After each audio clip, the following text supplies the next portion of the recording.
नमस्कार। हमारे चैनल पर आप सभी का एक बार फिर से स्वागत। आज की कहानी है एक कलाकृति, जिसे लिखा है महान रूसी लेखक अंतोन चेखव ने। प्रस्तुतकर्ता मैं आरती, यानी आप सबकी प्यारी अरु। आइए सुनते हैं बेहद रोचक, बेहद मज़ेदार ये कहानी।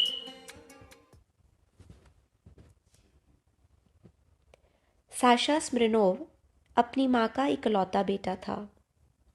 उसने अखबार में लिपटी कोई चीज़ अपने बगल में दबा रखी थी। जब वह डॉक्टर कोशेलकोव के चिकित्सालय में पहुंचा, वह बेहद भावुक लग रहा था। आओ प्यारे, डॉक्टर उसे देखते ही बोला। बताओ, अब तुम कैसा महसूस कर रहे हो? तुम मेरे लिए क्या अच्छी खबर लाए हो? साशा ने पलकें झपकाई, अपने हाथ को अपने सीने पर रखा और उत्तेजित स्वर में बोला, श्री इवान निकोलविच, माँ ने आपको नमस्कार और धन्यवाद कहा है। मैं अपनी माँ का इकलौता बेटा हूँ और आपने मेरी जान बचाई है। एक खतरनाक बीमारी के चंगुल से आप मुझे सकुशल बचा लाए हैं और हम नहीं जानते कि आपका शुक्रिया अदा कैसे करें। क्या बेकार की बात है लड़के, डॉक्टर बेहद खुश होते हुए बोला। मैंने तो केवल वही किया जो मेरी जगह कोई भी और डॉक्टर करता। मैं अपनी माँ का इकलौता बेटा हूँ। हम गरीब लोग हैं और आपके इलाज की कीमत अदा नहीं कर सकते। मैं शर्मसार हूँ। हालांकि माँ और मैं, अपनी माँ का इकलौता बेटा, हम आपसे अर्ज़ करते हैं कि आभार स्वरूप आप यह कलाकृति ग्रहण करें। यह बेहद कीमती है, एक प्राचीन कांस्य कलाकृति, एक दुर्लभ चीज़। तुम्हें ऐसा नहीं करना चाहिए, डॉक्टर ने भौहें चढ़ाते हुए कहा। तुम मुझे ये क्यों दे रहे हो? नहीं, कृपया इसे अस्वीकार नहीं करें। साशा अखबार में लिपटी उस कलाकृति को बाहर निकालते हुए बोलता रहा। यदि आप इसे लेने से मना करेंगे तो मेरी माँ और मुझे आहत कर देंगे। यह बहुत बढ़िया चीज़ है, एक प्राचीन कांस्य कलाकृति। मेरे स्वर्गीय पिता इसे हमारे लिए छोड़ गए थे और हमने इसे एक बेशकीमती स्मृति चिन्ह के रूप में अपने पास रखा हुआ है। मेरे पिता प्राचीन कलाकृतियों को खरीदकर उन्हें कद्रदानों को बेचा करते थे।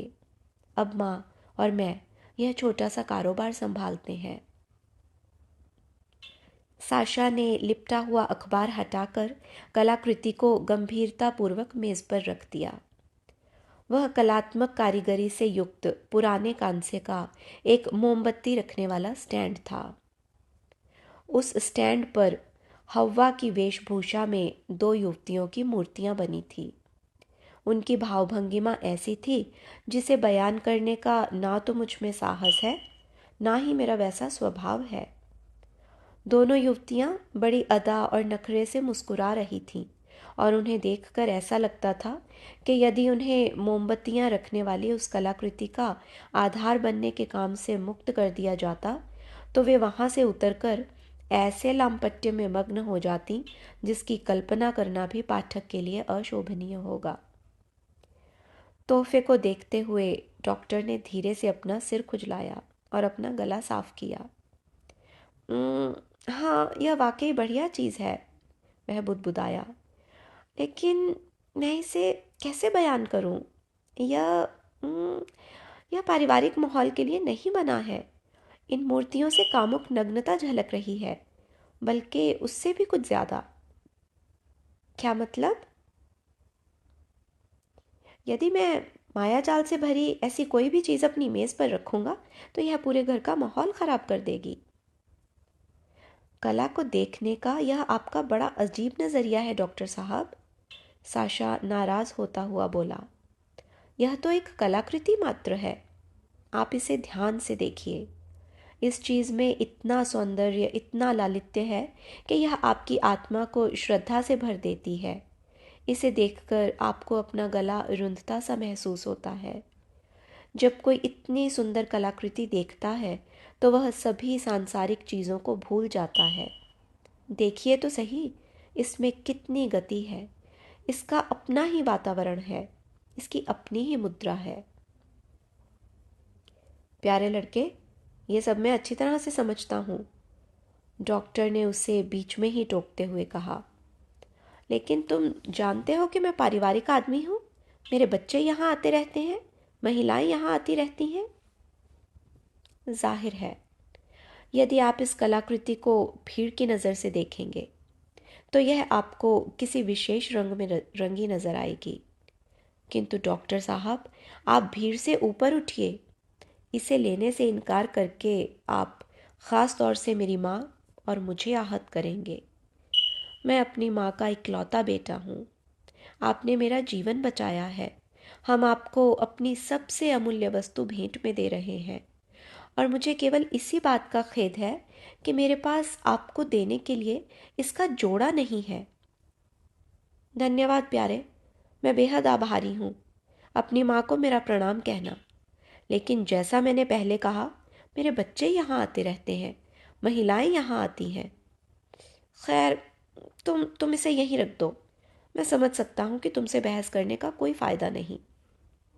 श्रीमान, बहस करने की कोई वजह ही नहीं, साशा ने राहत महसूस करते हुए कहा। मैं इसे गुलदारों के पास रख रहा हूँ। काश आपको देने के लिए मेरे पास इसका जोड़ा होता।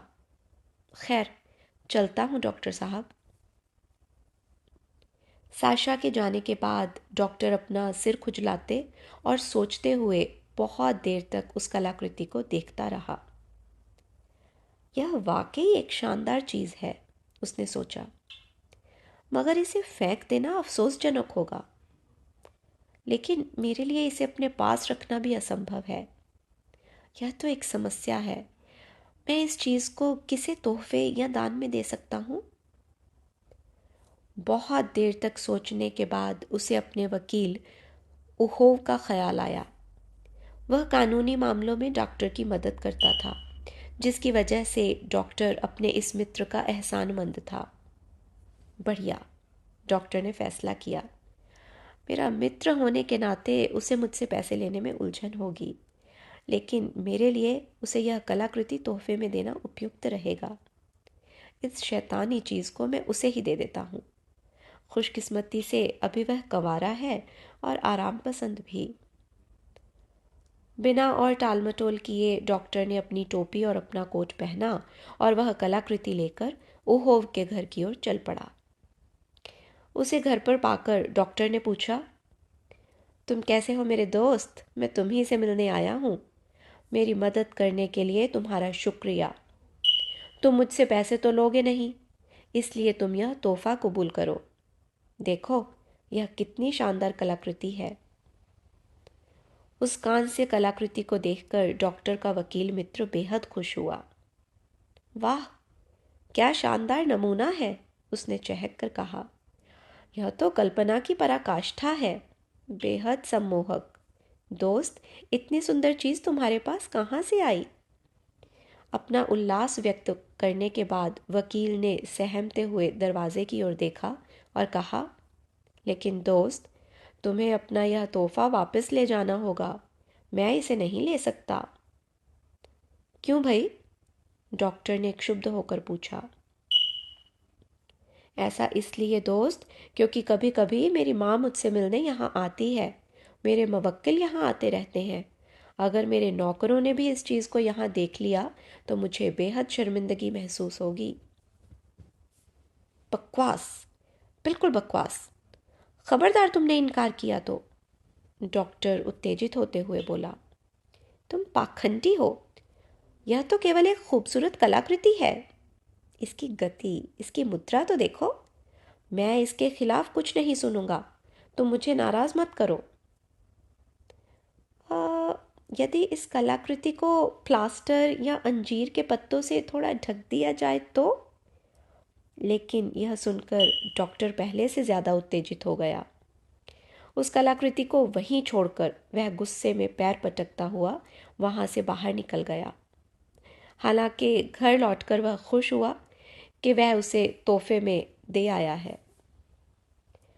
जब डॉक्टर उस कलाकृति को वहीं छोड़कर वहां से चला गया तो वकील ने उसे उंगलियों से छू कर देखा और फिर अपने डॉक्टर मित्र की तरह यह सोचने लगा कि आखिर वह इस तोहफे का क्या करे।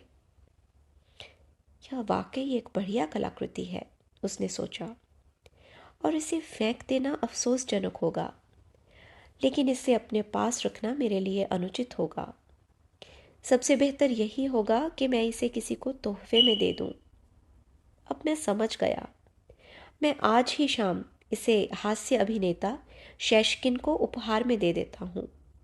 उस बदमाश को ऐसी चीज़ें अच्छी लगती हैं। वैसे भी आज रात उसके यहाँ एक कार्यक्रम का आयोजन किया जा रहा है। जो कहा गया था वही किया गया। शाम में उस दीपाधार को तोहफे की चमकीली पन्नी में सावधानी से लपेटकर शेषकिन के कार्यक्रम में ले जाया गया। पूरी शाम उस हास्य अभिनेता के सज्जा कक्ष में उस तोहफे की प्रशंसा करने वालों का तांता लगा रहा। सज्जा कक्ष उत्साह और खिलखिलाहट की गूंज से भरा रहा, गोया वहां घोड़े हिनहिना रहे हों। यदि कोई अभिनेत्री दरवाजे पर आकर पूछती, क्या मैं अंदर आ सकती हूँ, तो उसी समय हास्य कलाकार की भारी आवाज गूंज उठती, नहीं नहीं प्रिय, मैंने अभी वस्त्र नहीं पहने। अपने अभिनय प्रदर्शन कार्यक्रम के आयोजन के बाद हास्य कलाकार ने अपने कंधे उचकाए, अपने हाथ ऊपर उठाए और कहा, अब इस अरुचिकर चीज का मैं क्या करूं? मैं अपने निजी मकान में रहता हूं। यहाँ अभिनेत्रियां मुझसे मिलने आती रहती हैं। यह कोई फोटो तो है नहीं कि उठाकर किसी दराज में डाल दूं। श्रीमान, बेहतर होगा कि आप इसे बेच दें। उस हास्य अभिनेता की केश सज्जा करने वाले व्यक्ति ने उसे सलाह दी। पास में ही एक बुढ़िया रहती है जो प्राचीन कांस्य कलाकृतियां खरीदती है। आप वहां जाकर श्रीमती स्मिर्नोव के बारे में पूछ सकते हैं। वहां सभी उसे जानते हैं। हास्य अभिनेता ने यह सलाह मान ली। 2 दिन बाद डॉक्टर अपने चिकित्सालय में बैठा था और अपने माथे पर उंगली टिकाकर वह पित्त के अम्ल के बारे में विचार कर रहा था। अचानक चिकित्सालय का दरवाजा खुला और साशा स्मिर्नोव तेजी से कमरे में घुसा। वह मुस्कुरा रहा था और उसके पूरे मुखमंडल पर प्रसन्नता की कांति छाई हुई थी। उसने अपने हाथों में अखबार में लिपटी कोई चीज पकड़ रखी थी। डॉक्टर साहब, उसकी सांस चढ़ी हुई थी, आपको मेरी खुशी का अंदाजा नहीं होगा। खुशकिस्मती से हम आपके लिए उस कैंडल स्टैंड का जोड़ा पाने में सफल हो गए हैं। मेरी माँ बहुत खुश है। मैं उनका इकलौता बेटा हूँ। आपने मेरी जान बचाई है। और साशा ने कृतज्ञता से कांपते हुए उस कैंडल स्टैंड को डॉक्टर के सामने रख दिया। डॉक्टर का मुंह खुला रह गया। उसने कुछ कहना चाहा, पर उसके मुंह से कोई शब्द नहीं निकला। वह कुछ भी नहीं बोल पाया। धन्यवाद। उम्मीद है आपको यह कहानी पसंद आई होगी। अगली कहानी के साथ शीघ्र ही फिर मुलाकात करेंगे। तब तक के लिए नमस्कार।